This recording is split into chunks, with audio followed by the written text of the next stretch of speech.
Olá, meus caros, é um enorme prazer estar aqui com vocês no canal Evidências Médicas.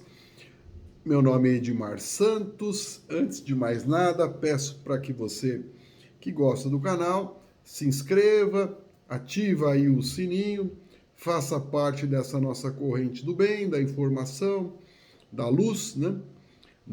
Trazendo luz a questões da área de saúde, né? Então é um enorme prazer estar falando com vocês mais essa vez e espero que vocês gostem desse vídeo, né? Façam perguntas, formulem, né? Divulguem para os amigos, isso é muito importante mesmo para a divulgação do canal, né? Para que o canal cresça, se estabeleça e para que a gente continue fazendo os vídeos aqui com toda essa alegria que a gente costuma fazer, né? Então aqui tem algumas questões pontuais que eu julgo que fazem parte aí do contexto. Uma delas é que dados aí apontam um pico de mortalidade por hipertensão nos últimos 10 anos, agora, né, no Brasil. E isso é, é o que está culminando no processo do Brasil hoje, principal causa de morte ser AVC, acidente vascular cerebral, ou para alguns mais sofisticados, chamam de AVE, acidente vascular encefálico, né? Então, a principal complicação da hipertensão é o AVC.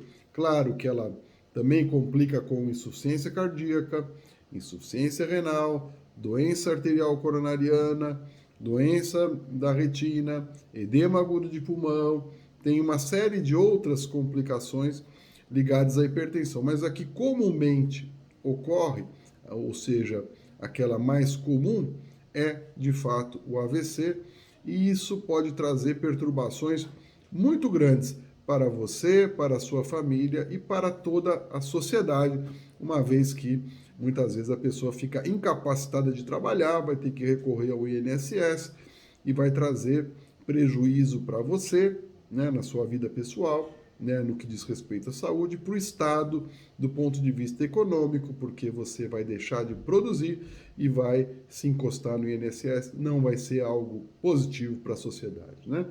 Então é algo que nós devemos todos nos preocupar, deve ser alvo do nosso interesse. E a hipertensão é aquela pessoa que tem uma pressão elevada, basicamente isso, né? O que é pressão alta? Pressão alta é aquela pressão que fica no consultório acima de 14/9, em casa acima de 13/8, né? A meta a ser alcançada é o 12/8. Minha avó, Laura, já dizia desse 12/8 quando eu era garoto, então você pode ter uma ideia de que faz um pouquinho de tempo, né, a meta a ser alcançada, 12/8, né? E isso se faz com remédio e estilo de vida, né? As duas coisas. Então, o que vale no estilo de vida? Diminuir o sal, aumentar a atividade física e controlar o peso e as emoções, né? Claro que isso é fundamental. Alguns casos, nos indivíduos mais idosos ou em crianças, jovens, cabe uma investigação da chamada hipertensão secundária, aquela que existe uma causa pela qual a pressão se encontra elevada. Aí você vai ter que buscar doenças da suprarrenal, que é uma glândula que a gente tem do lado do rim, que é comumente envolvida também aí na hipertensão secundária, tem algumas doenças aí, feocromocitoma, hiperaldosteronismo, estenose de artéria renal, coarctação de aorta, doenças da tireoide. Então você vai ter que investigar melhor esses indivíduos aí para que tente descobrir uma causa de potencial cura da hipertensão, né? Então, a hipertensão é definida por isso, tem vários remédios, não tem nenhum remédio novo na praça, é bem verdade. Os últimos remédios para hipertensão têm mais de 20 anos, todos já têm similares, genéricos, e a combinação chamada triângulo dourado é a combinação de BRA ou IECA, diuréticos e antagonistas dos canais de cálcio. Grosso modo, para simplificar para você, família da losartana, família da amlodipina e família da hidroclorotiazida, tá bom? Então, a tríade melhor, a combinação iria, para a maioria das pessoas, vai nesse jeitão aí, tá? E claro que o médico vai trabalhar os efeitos adversos, com vistas a, a atender este indivíduo, que aqui a gente fala genericamente. Então, claro que quando o paciente está à sua frente, ele não é mais esse paciente genérico, ele torna-se um paciente com nome, com identidade, e muitas vezes ele é totalmente diferente dessa espécie virtual, né, que na verdade não existe, né, que a gente costuma narrar assim como um coletivo, mas o que interessa, claro, na conduta médica é o paciente à sua frente. Ah, mas eu não quero tomar o remédio, não gosto de tomar remédio. Não tem jeito, você vai acabar tendo uma complicação renal, vai ficar na máquina de diálise, vai ter uma complicação de AVC, vai ter um infarto e não vai ser bom para você, né? Então isso não é muito legal. Vale lembrar o seguinte, Kant, o filósofo, né, importantíssimo na história da humanidade, Immanuel Kant, e Kant diz que acho que vale a pena fixar este conceito, que aqueles que não gostam de fazer, eu não gosto de fazer exercício, não gosto de abrir mão disso, daquilo. Não, liberdade é fazer o que não se quer, né? Poxa, Edmar, mas que diabo tá falando? Liberdade para mim é fazer o que quer. No senso comum é, mas liberdade é fazer aquilo que não se quer. Aquela pessoa que só faz o que quer, ele é um escravo do prazer.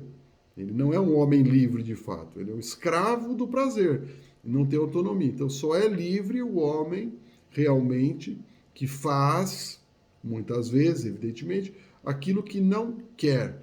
Por quê? Porque ele é um homem livre. Ele pode optar em seguir os seus desejos ou fazer aquilo que a sua razão e consciência manda.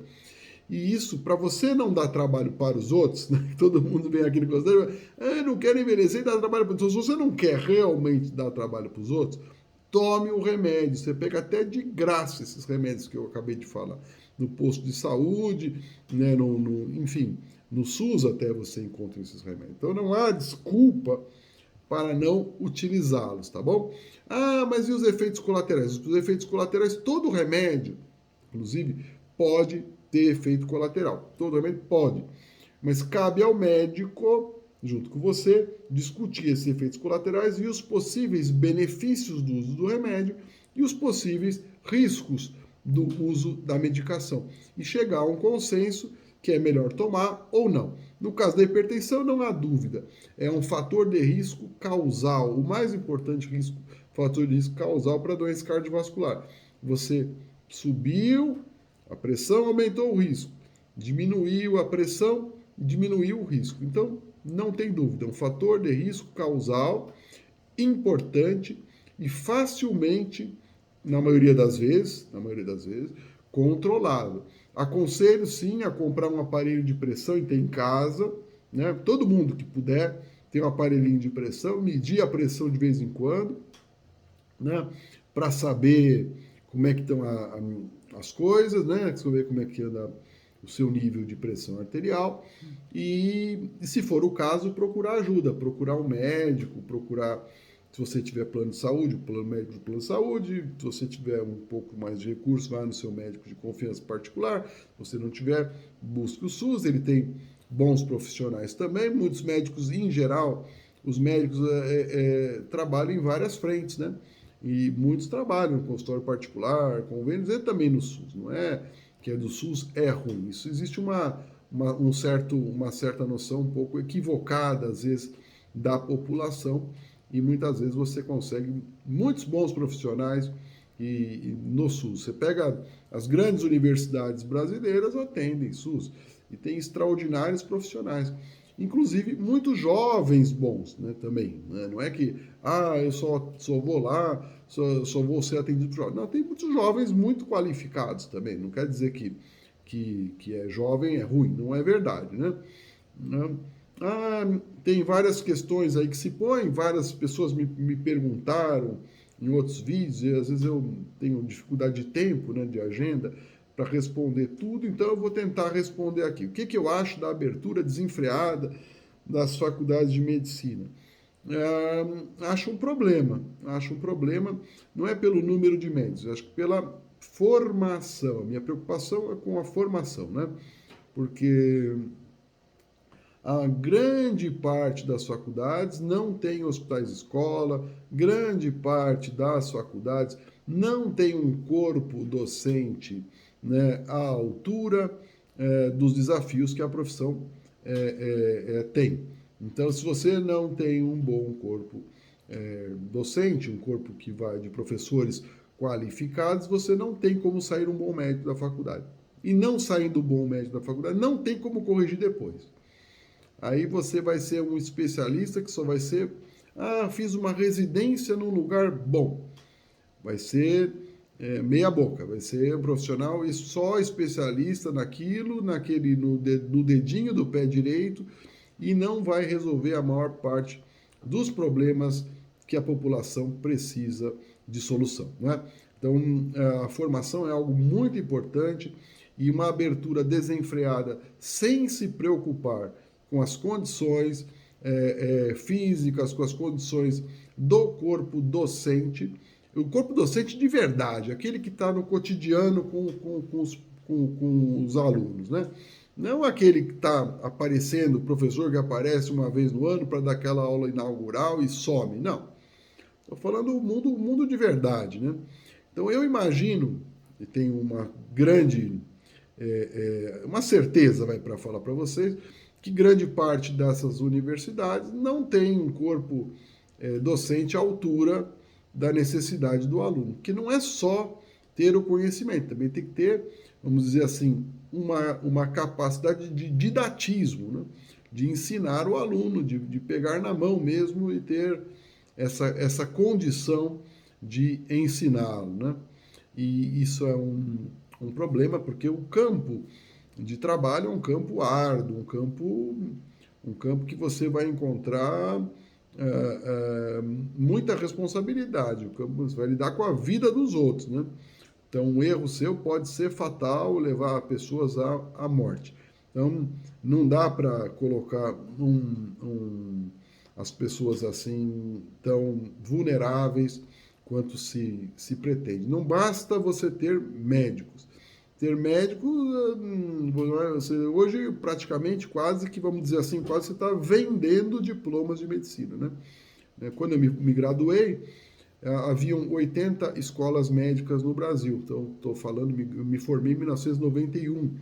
Hoje nós temos mais de 300. Então, o Brasil hoje tem mais faculdades do que a China, 1,5 bilhão de habitantes, mais faculdades do que os Estados Unidos, com uma população maior e muito mais rica do que o Brasil. Então, obviamente, não é possível você pensar em qualidade, e essa qualidade não consegue resolver ali na frente. Não se iluda, não consegue resolver depois. Não aprendeu na época certa, igual matemática no colégio. Não aprendeu os fundamentos da matemática, você não consegue ir para frente, né? Depois não adianta querer corrigir na frente, que não é possível isso de acontecer, né? Então, dando seguimento ao nosso bate-papo, né?